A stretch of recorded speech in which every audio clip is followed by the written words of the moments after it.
We can talk about any type of insurance if you like, but here's sort of some quick background stuff. And I'm going to whip through some slides here. It's a red one, right? Yep, correct. Or your, there we go. Oh, sorry.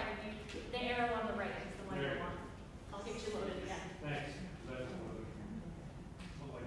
That's okay, I got you. There you go. Thanks so much. Okay, so quick bit about me. So I've been around horses my whole life.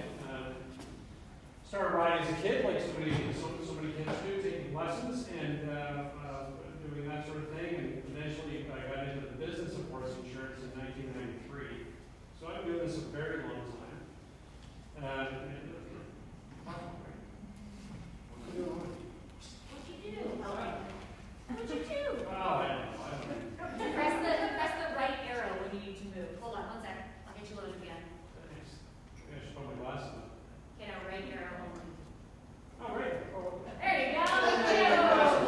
This is what I do. So, the reason I bring up my own history is simply this, that some of you may know me from Intercity Insurance, which I formed in 1998. Some of you may know me from Henry Equestrian, where I started in 1993. Some of you may know me from Caprice CMW, which was the iteration of Intercity Insurance. Some of you may know me from Caprice CMW, which was the iteration of all that. And now we're Acera Insurance. And the reason I bring up all this is because I was saying to Bruce before we began that the insurance industry is sort of in this continual state of flux. And brokers, like me, are necessarily now finding ourselves in a situation where we need to consolidate our efforts with other people, other brokers across the country. We're kind of like the financial institutions and the banks. And I don't doubt that in 15 years there will be probably 30% less of guys like me in independent brokerages than there are today. Just like there are in other things. Scale matters in my business. And I use this analogy. So when I began business in 1998, we sort of had to make these commitments to insurance companies to get contracts to get the products available to sell to you. So I can remember very clearly the business development reps coming to Intercity and saying, so we want to get you a contract. That's great. How much business do I have to commit to you to get that contract? And the numbers were reasonable. Let's say for the sake of argument, it's $500,000 in the first year of business, gross written premium. Today, that same guy is showing up and saying we need $25 million in the second year, or you can't get a contract. So the only way for some people like me, and small brokerages like me, to sort of accommodate that, or to be able to even consider those really big numbers, is to join forces. So now, we are a company, a single company under the brand Acera. We are 62 offices across the country. We have 1,400 employees. We are employee-owned, and I'm one of them. I'm a partner in the firm. I've gone through all these various iterations, and it's all a good story in the end, but it's important to know how these brands sort of continue to evolve. For me, my little equine specialty, I have 10 people in my group. 8 or 9 of them have been with me for almost the whole journey that I've been. So I'm very grateful for all that. But anyway, it is what it is. So I do have a chance to do this, so we'll talk about the slides that happen here. But so here we are today as Acera Insurance. I count about 80,000 folks in the industry from coast to coast, with the exception of Quebec, because I'm not francophone. There's licensing and regulations and stuff in Quebec that are very unique. But I have about 80,000 folks in the equine industry that I count as clients. A lot of those folks are members of the provincial equine associations, like Ontario Equestrian. That's absolutely true, but certainly there's lots of folks that are still not members of the PTSO, and there are a couple of slides about that I will speak to. This is basically sort of a list of things that we do, my little group, my equine group, that are all very dedicated to the equine industry. There's not much that we haven't done or thought about. When we have our brainstorming meetings, I have a very old picture of a very badly drawn horse that I drag around with me, and I keep bringing up with my group. It's just a horse, and there's spokes that go off it, and say, what else can we do? Because it's all centered around that horse. I'm very lucky that the folks that work for me are also passionate about this as I am. So, there's lots of things that we do. One of the things that I'm very proud of, and one of the things that I continue to do in my later years in my career, is talk about risk management as being a science. And it truly is a science. But that's really all insurance is. Insurance is just part of a risk management strategy. It's not the only strategy. There's lots of ways to avoid risk or defer risk. But insurance is simply one of those components of a risk management strategy that can help to reduce risk and help to reduce costs. One of the things that I do point out always when I have this slide up is that it improves insurability. What that really means to say is that folks that are risk averse, folks that actually embrace risk management as sort of part of their business operation, are inevitably better clients for the insurance industry and will enjoy better premiums over time. Nobody likes to pay insurance premiums. I know I don't as a consumer. But the fact is insurance premiums are a reflection of losses that have incurred or been incurred in that specific category over a very broad audience. And that's really how premiums are generated. I will say that insurance companies, by their very nature, are for-profit corporations. So it would be ludicrous to think that insurers don't want to take more money from you. But the reality is without them, you can't buy the insurance. So it's really kind of a yin and yang. I talked about the PTSO, Ontario Equestrian, and others, and I'm not going to take a poll. I'm going to assume that you're all members of Ontario Equestrian. But we're very proud of our partnership with OE and all the other provinces simply because it gives me and my team an opportunity to speak to audiences. It's not about selling a product as much as it is about saying you're part of a community that is working very, very hard for you. I use COVID still as the example. It was never more demonstrable to me when COVID struck and how Ontario Equestrian and all their contemporaries across Canada reacted. Because even if you weren't a member, people very quickly figured out that Ontario Equestrian might have some information about what we were all supposed to do with our horses. Could I go to the barn? Could I teach a lesson? Could I let boarders come? Could I do any of the things that make my farm work during the COVID lockdowns? The reality is that OE was not the regulator. I mean, we all figured that out eventually. But OE was inundated with calls, as was I. I made the unfortunate mistake. In hindsight, it was the best thing I could do. But at the moment, I sort of said to my team across Canada, I want to be the guy that takes all the calls from everywhere, not knowing at the beginning how many calls I could get, to answer questions about how the insurance programs that we administer for them were going to respond in my COVID environment. I was literally getting over 1,000 emails a day in about 7 months. Had to share that responsibility, obviously, with others. Finally, the PTSOs, finally government, finally county health authorities and others started to come up with a strategy that people were embracing, and things sort of calmed down.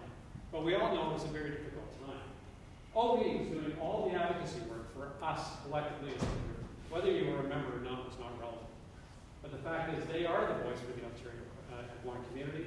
They have the ear of government, they still do, and they work very hard for that. We're really proud to be partners with them. The automatic insurance that is provided through the membership, without question, has been a driver for the membership to grow. When I started working with them in 1999, the membership was about 8,000. It's about 25,000 now. Not a bad growth. When we do polls within the membership, without exception, Kathy's on the floor, I know she'll agree, probably 80% of the members join because of the insurance first. They see that as an attractive thing. So I'm happy to be a part of that growth and that stability over time. Because it's important. The numbers matter to government. So, here's the membership insurance stuff. I'm not going to dwell a lot on that. If you remember, you already know you have access to these things. There's a $5 million personal liability insurance and a $40,000 accident death and dismemberment coverage. I've proven over many, many years now to be very valuable to members and to the equine community at large. I adjudicate all the claims, meaning to say that I see all the claims in the program across the country. I'm very lucky to say, we're very fortunate to say, or happy to say, we don't get that many liability claims. We should get more, but I think part of the reason we don't get as many now is because people have finally smartened up with their horses. They understand that it's a 1,200-pound animal. They understand that they can do significant damage if they want, whether it be to a person or to property. The claims we see now that are the most significant, frankly, are not interactions between people and the horse. It's probably more likely very severe claims to be horse and the vehicle. Horses that escape on a road where it is disaster, just waiting to happen. There's been lots of claims across the country over my tenure that have led to death of occupants of vehicles, which of course are catastrophic injuries. Horses rarely survive those sorts of those situations. It becomes a really big problem.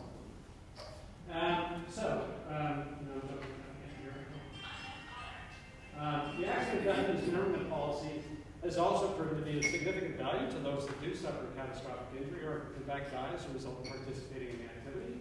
It can happen, it does happen. Again, fortunately for all of us, it doesn't happen very often. But every now and again we'll get a sort of a very serious incident that's just a reminder to me and to everybody in my world just how significant the injury can be. In my little bio that was put out on the Facebook post, they talk about the helmet law. And those that remember back in 2000, it was driven by, I'll tell the story very quickly. Elizabeth Hayter was a young girl who lived in Aurora, and she and her mom, she and a bunch of girlfriends went to a trail riding facility, not far from Aurora, for her 8th or 9th birthday. I can't remember exactly how old she was, but a young girl. Had a wonderful time. Kids had a blast, and mom had a blast. Elizabeth says to her mom the following week, Mom, can you and I just go back ourselves? I had such a great time. They do. Elizabeth falls off a pony coming back to the barn, strikes her head, and dies. Great hue and cry, as there should have been. It was a catastrophe. It was preventable. There was no question that it was in the public view. Local MPPs took up the cause. One by the name of Tina Molinari, who at that point was an independent MPP in the riding of Thornhill, was the one that brought it to the floor in the House. When that legislation was drafted, I sat on a number of committees, as did people from Ontario Equestrian and other people in the industry, to help legislators understand the significance of the law and how to draft it. Here was the irony in all this, and I will say that having gone through that process, it was incredibly informative to me how difficult it is to get legislation passed and how laws can become skewed. So I can remember very distinctly the meeting. There was I'm going to say it was a Liberal government of the day, and it may not, may have been conservative, I can't recall. But they were in a minority situation at the time. Sound familiar? There was an NDP MPP in St. Catharines who was known to be an antagonist in the legislature.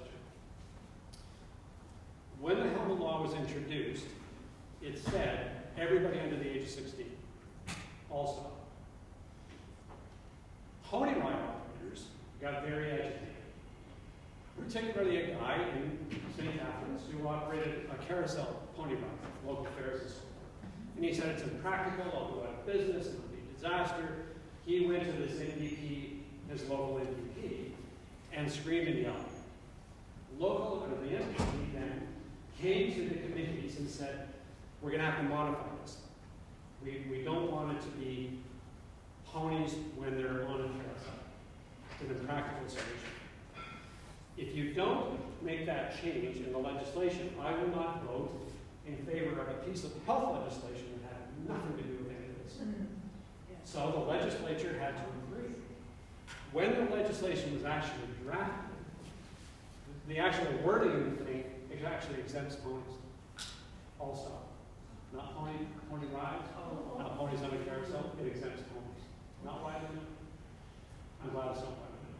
But that's just how it goes. The following election, Tina Molinari, the MPP that actually brought it to the floor, could have asked for a modification without it going through the process again. She wasn't re-elected. And ever since then, in 2002, it has sat idle. And to this day, and I can tell you that I am part of a conversation that's going on now for over 20 years, trying to find an MPP who will find 10 minutes of their time to modify the legislation. But here's the last thing I'll tell you about this, and I learned this in process. Even now, the House that's sitting, whether it be federal or provincial, it's booked months, if not years in advance of their tenure, when MPPs or MPs will be able to bring legislation to the floor. It's a really tight schedule. It's not like they get sort of the option of saying, I got a great idea, let's change the law. It's not like that at all. So unfortunately, up until this point, we have had no opportunity to make the modifications necessary to try that. Anyway, that's my story about the helmet law. But anyway, it was a very eye-opening experience for me. I want to talk about coaches just briefly, just because coaches for me and Cat most important people in the industry outside of the vets. The reality is that without coaches, nobody would be riding, or at least not riding safely. We're great proponents of that. We're great proponents of credentialing. We're great proponents of continuing education. It's so wonderful to see education days. And again, I thank Dr. Watt for the opportunity to speak. But it's a wonderful opportunity for people of like mind to come together, to talk about things, to learn things from outstanding speakers like Dr. Barrett and my wife, and others that have been here today, about things that are going on in our industry.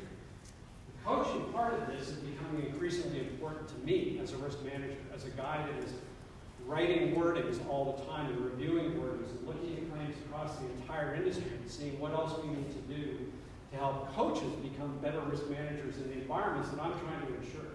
I can't be in every barn. I don't intend to be in every barn. I'm not the coach. But we certainly want our coaches to be as educated as they can be, and as credentialed as they can be, and as committed as they can be over a longer period of time, to continue with their education, to continue with their professional approach. The more professional coaches are, the more consumers will. The horse industry, regrettably, and I say this openly because I was in the industry for many, many years as a coach that wasn't certified, and as a rider and taking cash for horses and doing all the things that the horse industry is somewhat infamous for. Hopefully over time those become better, and consumers are seeing the sport as a safe environment to come and participate, to invest in, so that the sport is here for years to come. Anyway, there's my so we do thousands of coaches, quite a bit, across the country under this coach program. Partly because it's pretty expensive for certified coaches. When I wrote the rating for this, and I was responsible for this, to continue on, there's a significant gap in cost. So here it is in real numbers. So a certified coach that travels from barn to barn, a certified NCCP, CHA, or others, travels from barn to barn, $5 million of coverage. I don't care how many students, I don't care how much they earn, I don't care, it's $400 a year. And I'll come to them all day long for $5 million of coverage. Same coach, non-credential, $1,200.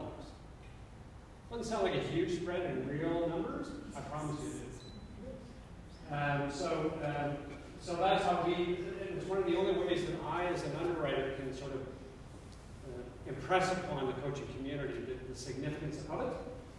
They can still get coverage, but they're going to pay for it. We also insure a ton of clubs. I just threw this up just because it was up. It was in the deck. But we insure quite literally hundreds and hundreds of clubs and discipline organizations across the country. And we provide those boards and volunteer boards with general liability and directors and officers insurance. So here's sort of the main event. And I'll stop here because I noticed on one of the slides that Digger put out at the beginning, we should be talking about property insurance. You want to talk about farm insurance? Because I don't have a slide. I'm happy to talk about it. And here's what I'll say to put it in brief. We do insure farms. Farm insurance for equine properties is increasingly difficult for any of us to place. There is an underlying terror, I was going to say fear, it's actually terror in the hearts and minds of many insuring companies about the probability of a horse escaping on the road, as I alluded to before. They don't like horses particularly. They certainly don't like riding instruction. They certainly don't, there will be so much tolerant of borders. But even in that context, I don't know that all the underwriters downtown who write the policies have a thorough understanding of what that actually means. They don't like horseshoes. They certainly don't like trail riding. They don't like teamster rides. They don't like pony rides. And it's partly because there's not enough of us. We talked about scale before at the beginning of this. We talked about the sheer volume of business that the insuring companies are doing these days in Canada because they too are consolidated. And the reality is that the equine industry is a very small slice in a very small segment in agriculture. They would much rather write 5,500 apartment buildings where it's a very predictable risk than 2 farms. Farms are complex risks, frankly.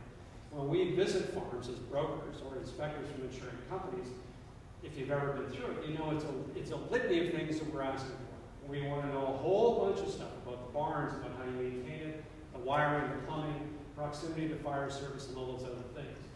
Proximity to fire service is frankly the biggest single challenge.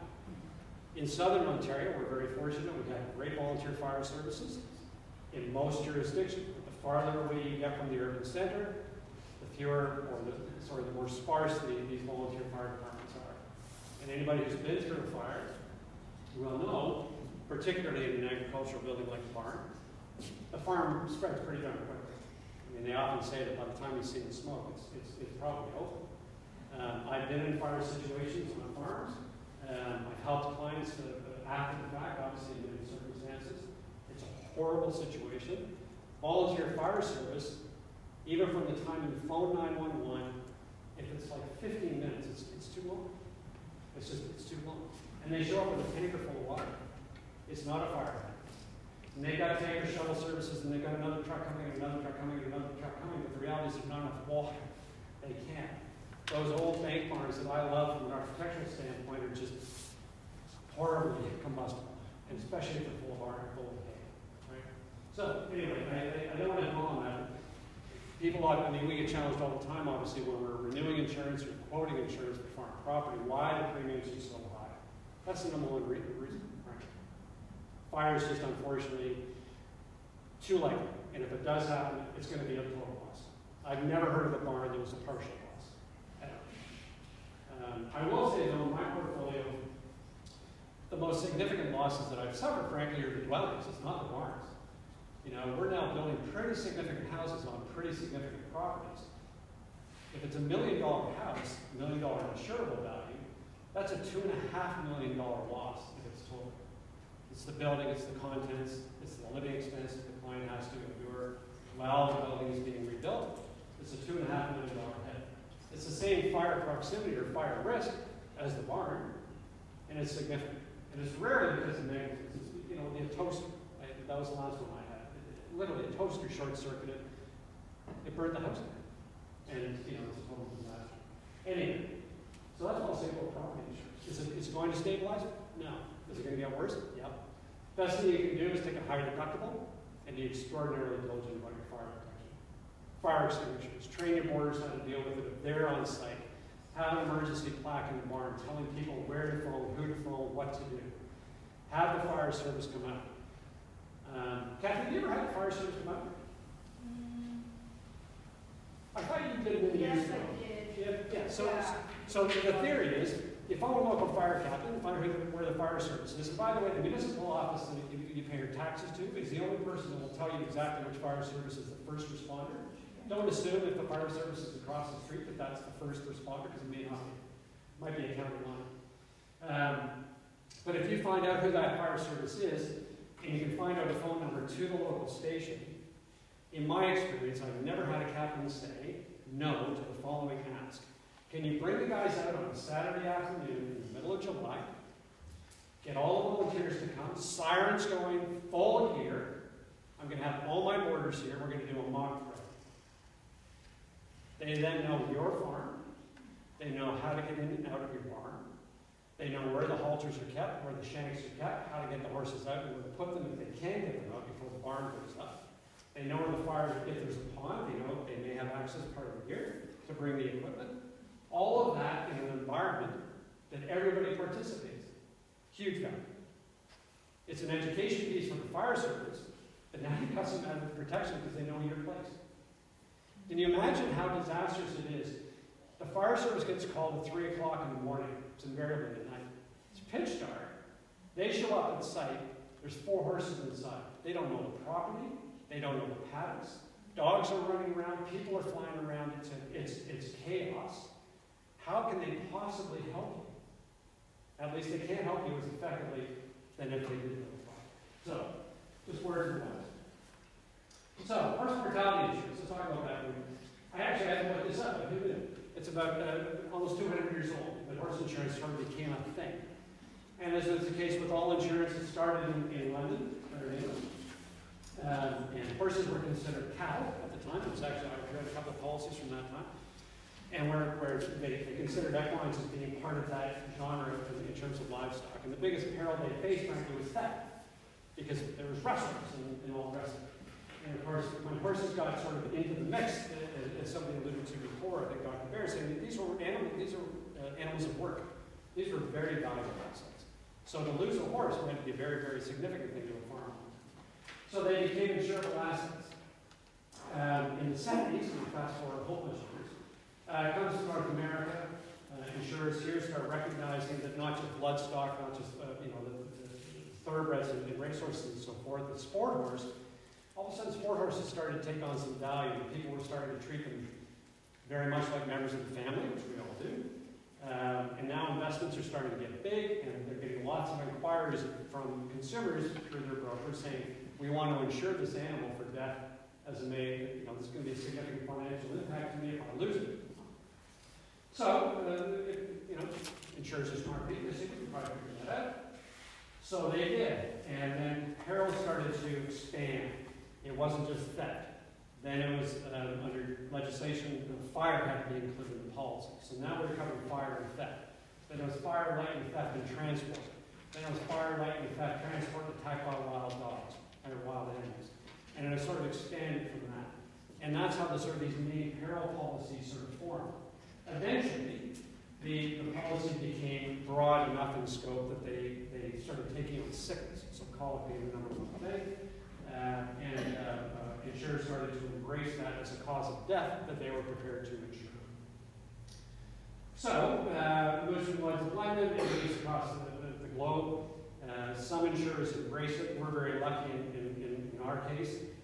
We have a contract with Northbridge Insurance, which is a Canadian domiciled insurer. And I will tell you that all of my competitors, I'm aware of now, but with the exception of Farm Mutuals, but the other two who will go nameless, all of that product now is insured in London, which is a good news, bad news story depending on your point of view. There's certainly no question about capacity, so they'll never run out of sort of money over there. The challenge is that they're now being ranked and judged on a global scale. So if Lloyd's of London has bloodstock or horses insured in USA, I'll use that as the example, and they suffer a very significant year, they will impose a rate increase across the globe. They will take that into consideration. Now, it can go the other way too, but I've never heard about insurance premiums going down. Stabilizing perhaps, but not really down. So it's again, we're very happy that we have a Canadian insurer, and we covet the relationship I work very hard to maintain. Anyway, so I talked about named perils policies. This is where it all began. Named perils policies are still widely available.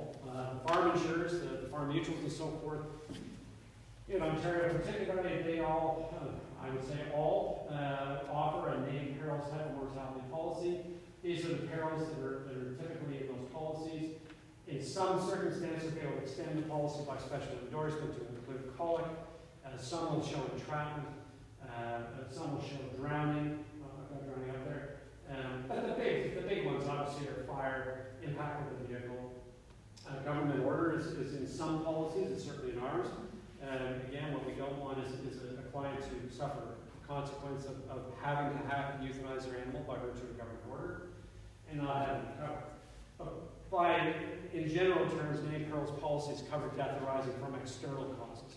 That's what it's the bottom line. Full mortality is all of the named perils, but then goes beyond that and says any accident or sickness. So now we can talk about colic and all those other things and know that horse is going to be covered. And as you can appreciate, the cost is there's a cost difference between them. But I will say that it was on the previous slide. When I started in the industry in 1993, if we were going to issue a full mortality insurance policy, the rate to establish the premium was 3.25% of the insured value. Okay. What do you think it is today? It's 3%. Or 3.25%, or 3.5%. It's within half of a percent as it has been for over 30 years.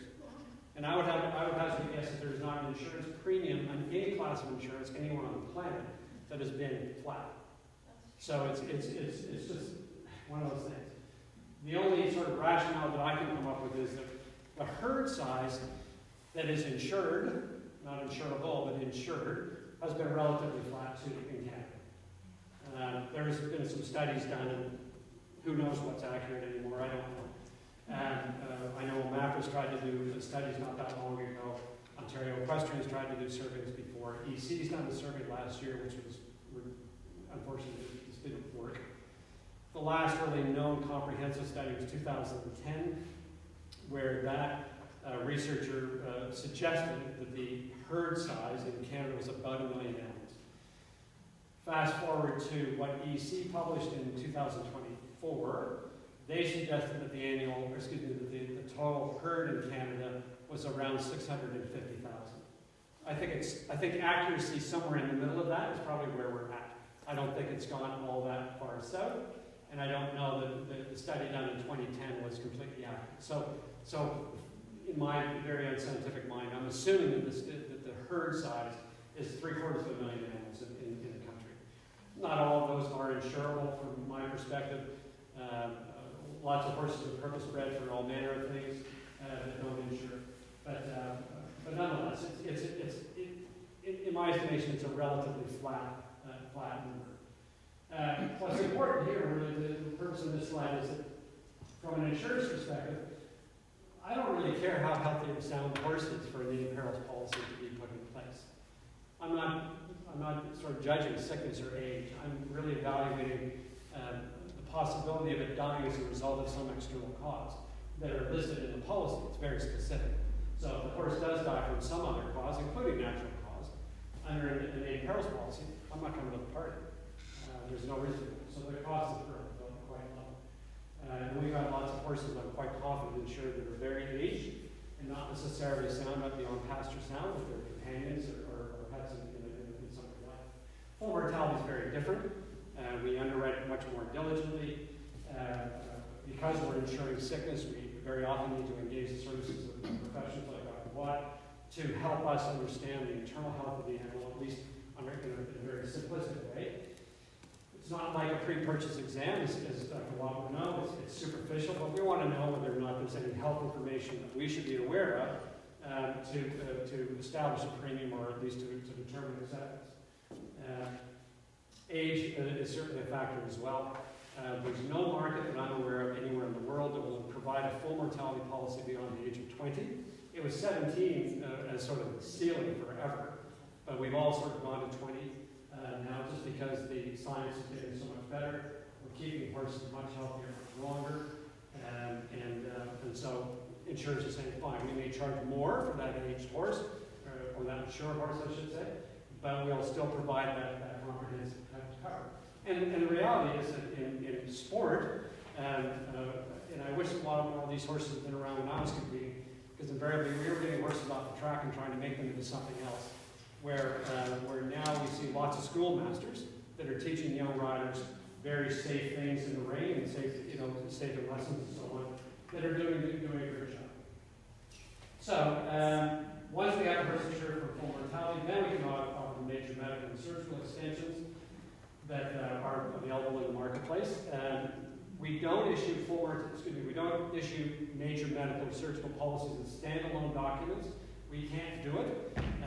There was a company in the United States that tried that 3 years ago, and they lasted 4 months because they can't charge enough. We simply can't charge enough to make it viable from a marketing perspective. You take a couple of colic surgeries at 15 or 20 grand. That's a lot of $400 premiums to make up one loss. So at the moment, at least nowhere in the world am I aware of there being a pet plan type of policy for horses that would be specific to just covering veterinary expense. And again, I think part of the problem is that it's very difficult for insurers to mandate what they're prepared to pay for veterinarian care, because every practice will charge potentially a different fee for the same service for any number of reasons. Any of them may be a fee guide that LVMA and CVMA put out. There's no obligation for the vets to follow it. And again, we're not trying to impose ourselves on that. So it would be very difficult to sort of establish a premium based on predictability and probability of loss, which is really how premiums are generated. At the moment, again, these rates that I've put up here, these are public domain. I'm not going to find anything or showing anything behind the closed door. But our sweet spot, I suppose, in the industry seems to have gone from 5,000 to 10,000 to 15,000. And it's partly, I think, an underlying sort of nervousness about the potential of there being a colic surgery. I just had one go through my office literally last Tuesday. That was $23,000. Like, holy crap, that's a lot of money for a surgery. Horse survived, great. That's a big bill. And that client only had $10,000 of cover. They were happy to have it, but again, that's still a very big bill after the fact. And again, we're trying very hard to keep up with those expenses nationwide or industry-wide. Really hard to do. It's very hard to predict. So what we did, we chose to sort of keep our limits where they were, but then we added a quality enhancement. I added that last year, it's sort of an add-on to any of these. In other words, so to be clear, the guy that buys 5 to 10,000 bucks for $375, he's covered for collie. But if he wants to buy more collie coverage with another $7,500 of just collie coverage, you can't. I was shocked how many people bought into that, and it sort of was evidence to me that yet it still, colic remains, I think, the number one fear factor for most horse owners, excuse me. And so that seems to be working. I'm saying working from a business perspective, but it's also helping clients sort of cover themselves against that very possibility. So this is our program, and again, this is sort of last slide. I promised that'd be 3 o'clock, I'm 3:01, so give me one more minute. This is what happens with me. But these are sort of the elements of our mortality policy. We continue to expand it. We continue to try and find ways to address the general needs of clients where we can. What we have done, starting in January, is we've expanded the acceptance where no veterinarian certificate is required, for horses with values up to $50,000. That was an important decision for us to make. We do ask for declarations of health. We want to make sure that the horse is in the care of a veterinarian. It's a mandatory question to be answered on the policy. And there's a question that basically says, look, okay, we're not going to get the vet to come out right now, but if you have a loss, you are giving me permission to phone your vet and get any bit of information that I might want about its history. Because pre-existing medical conditions are automatically excluded, which is true in all policies. And so we think that's going to be a good thing for many clients who are sometimes hesitant to buy full mortality policies because they anticipate an expense associated with the veterinary exam. Without putting you on the spot, I'm going to do it anyway, Dr. Watt. So I'm an amateur, and I'm 10 miles from the clinic, and I need a vet chip done for mortality insurance. Doesn't matter the company. How much is it going to cost me to get it done? Give or take. And I'm the only call in the bar. Yeah, ballpark. If you're like $150, $200, then that's going to just be onto it. So, okay. No, and it's pretty fair. Again, no saying that way. But anyway, for us, from an insurer's perspective, it's a big step. So now what we're doing effectively is we're going to be underwriting the risk after a loss versus underwriting the risk in advance of acceptance. If that makes sense. All these insurance terms. You guys are going to be so learned. So there it is. Well, I'm done. Look at you.